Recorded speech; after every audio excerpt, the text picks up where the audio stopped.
राहत भाई, ईद फैमिली के साथ मोस्टली पाकिस्तान में गुजरती है, आपके इतने टूर्स होते हैं पूरा साल माशाल्लाह, you are out of Pakistan, और क्या ऐसा सोचते हैं कि यार ईद आने वाली, अब हमें घर पे होना चाहिए, सब लोगों के साथ होना चाहिए? कुछ साल पहले ऐसा ज़रूर हुआ है कि जो ईद है वो हम दोनों ईद जो है वो बाहर ही गुजरी।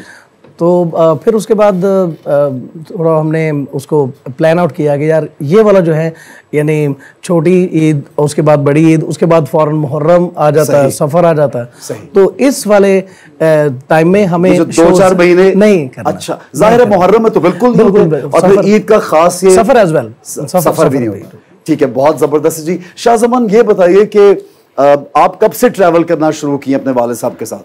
आई थिंक 3 years, अभी 2-3 years हुए हैं अभी। अब साथ होते हैं माशाल्लाह, प्रॉपर्ली साथ शुरू किए को, तो अभी यही हुआ। ठीक है, तो वो बचपन की ईद कभी ऐसे हुई है कि बड़ा याद किया यार, नहीं है टूर पे गए हैं और फिर फोन पे फोन किया और इस तरह से गुजरा? ईद में बस सिर्फ यही याद होता था कि वो जानवर आएंगे, वो कटेंगे और हमने देख के मतलब खुश होना है, वो खुश होना है, बस वो ये वहां तक ही है।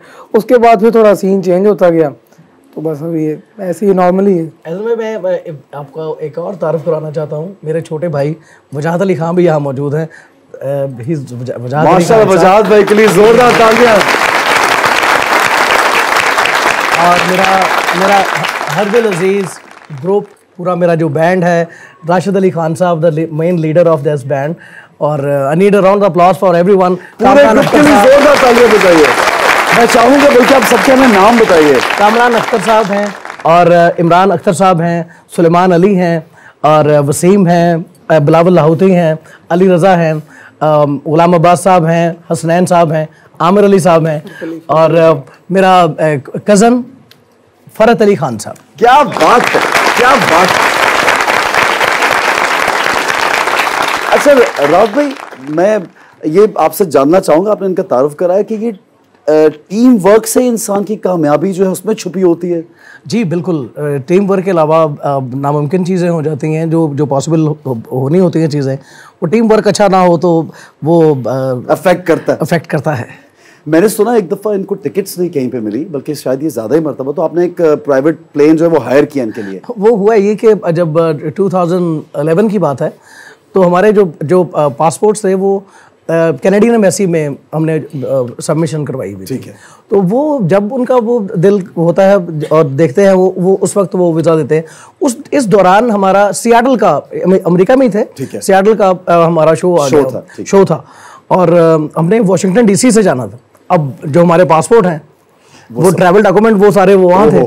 अब एक ही सूरत हाल थी कि हमें एम्बेसी से, पाकिस्तानी कॉन्सुलेट से हमें सफरनामा मिल जाता सबका, और उसके बाद हम सिर्फ एक ही रास्ता था कि हम फ्लाइट अपनी जो है वो चार्टर्ड करवा लेते, पर्सनल एक करते। जी पर्सनल। तो फिर आपने वो हमने 2 चार्टर्ड करे और वहां पे फिर हम पहुंचे। क्या बात है यार, क्या बात है।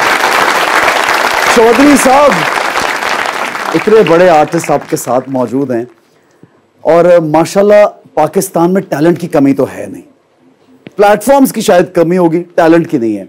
हम हर वक्त न्यूज़ सुनते हैं कि मुल्क नाजुक मोड़ से गुजर रहा है, तो ये नाजुक मोड़ कब ख़त्म होगा, ये बताइए। नाजुक दौर ख़त्म होगा अगर हम उसे ख़त्म करने के लिए अपने अंदर तब्दीली लाने की कोशिश करेंगे, जिसके लिए पूरी कौम तैयार नहीं है। नहीं है। हम अपने मुल्क के लिए सोचने के लिए तैयार नहीं हैं, हम सेल्फलेस नहीं हैं।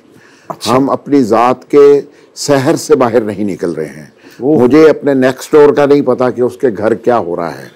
जिस कौम में ये बीमारी सरायत कर जाए वो बहुत मुश्किल में होती है। और आज का जो हमारा इशू है वो मेरा अपना है, बाकी लोगों का नहीं है, इसलिए कि हम सब इसी बीमारी में मुब्तला हैं कि मेरा क्या बनेगा, मैं जो सोच रहा हूँ अपने लिए ही सोच रहा हूँ। तो जब तक ये सोच तब्दील नहीं होगी, कौम की इज्तमाही सोच की तब्दीली की ज़रूरत है। और तब्दीली इसलिए करना कि हमें इक़्तिदार हासिल हो जाए, ये नाकामी की अलामत है। तब्दीली इसलिए करना कि कौम मुतहद हो जाए, कौम में तब्दीली आ जाए और कौम एक पॉजिटिव सिमत पे चल पड़े, ये कामयाबी होगी। और उसके लिए क्या बात है, यानी पावर के लिए नहीं, कौम को मुत्तहिद करने के लिए, कौम को मुत्तहिद करने के लिए। अगर आप सिर्फ पावर के लिए ये काम करेंगे तो हम 1947 के बाद 71 में आधा पाकिस्तान गवा दिया और 71 के बाद आज 2024 तक हम इस मुल्क की इकोनॉमी का बेड़ा गर्क करने में कोई कसर नहीं छोड़ चुके। यानी आज हम, यकीन मानिए, सिर्फ धक्का लग रहा है, हमें ये धक्का लग रहा है, और जिन लोगों को इस मुल्क के मफादात हासिल हैं उनके लिए सब अच्छा है। बाकी 90, 95, 96% जो लोग हैं इस मुल्क के, उनसे उनके घरों के हालात जाके पूछे तो आपको अंदाज़ा होता है कि लोग किस तरह की ज़िंदगी गुजार रहे हैं। और ये सोच अगर हम नहीं पैदा करने में कामयाब हो सके कि मैं ही पाकिस्तान हूँ, मुझे ही पाकिस्तान के लिए सोचना है और मुझे ही पहले बेहतर होना है, तब तक बेहतरी नहीं आ सकेगी। क्या बात है, वेरी नाइस। बहुत अच्छा पैगाम है ईद पे ज़बरदस्त तमाम पाकिस्तानी के लिए। और राहत भाई हमारे साथ मौजूद हैं, और राहत भाई अपने म्यूज़िक के ज़रिए जो जितनी मोहब्बतें इन्होंने बांटी हैं, जितनी दिलों में जगह इन्होंने बनाई है, जितना पाकिस्तान का नाम दुनिया के कोने कोने तक इन्होंने पहुंचाया, शायद ही किसी ने पहुंचाया। तो हम आगे बढ़ेंगे और फरमाइश करेंगे राहत भाई से कि एक ज़बरदस्त कलाम से आगाज़ करेंगे। राहत भाई, अक्सर आप एक ख़ास कलाम से आगाज़ करते हैं, वो क्या है, ज़रा बताइए लोगों को। फर्स्ट ऑफ ऑल तो मैं चाहूँगा कि जहाँ जहाँ नाम पहुँचाया गया हुआ है जी, और मुझसे पहले मैं उस्ताद नुसरत फ़तेह अली खान साहब की बात करूँगा। क्या बात, क्या बात। और नो डाउट आप लोग यकीन करिए कि जिस जगह में हमारी बोली समझी नहीं जाती, जी हाँ जी, हमारी लैंग्वेज को नहीं जानते लोग, हमारे मुल्क के उस मैप तलक को नहीं जानते लोग, उनके घरों तक में पाकिस्तान का नाम पहुंचाने वाला वाहिद आर्टिस्ट है जिसका नाम नुसरत फ़तेह अली खान। क्या बात, क्या बात।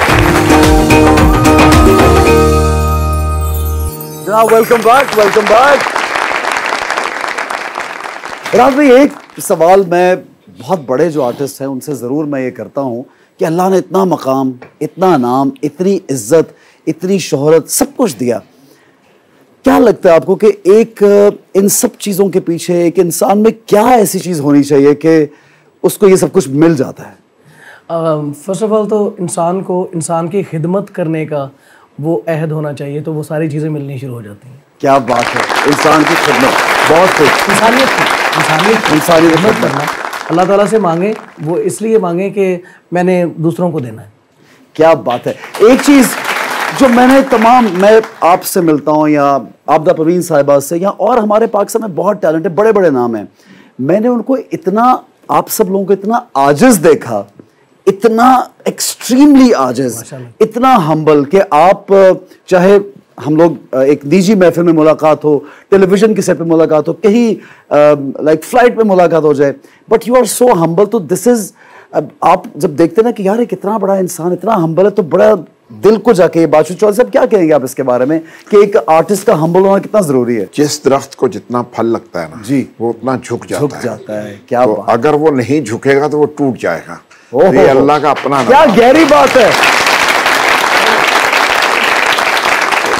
इसलिए मेरा ये ख्याल है कि अल्लाह जिसको बड़ा बनाता है उसके अंदर ये जज्बा भी पैदा करता है। और मैं दुनिया में जो लोग फन की दौलत से या माली दौलत से नवाजे जाते हैं, मेरी राय ये है कि अल्लाह उन्हें ह्यूमन बैंक्स में कन्वर्ट करता है। और वो उन्हें सिर्फ इसलिए देता है कि वो इंसानियत और इंसानों तक उस काम को मुकम्मल करें जो अल्लाह ने उनके ज़रिए ज़िम्मे लगाया है।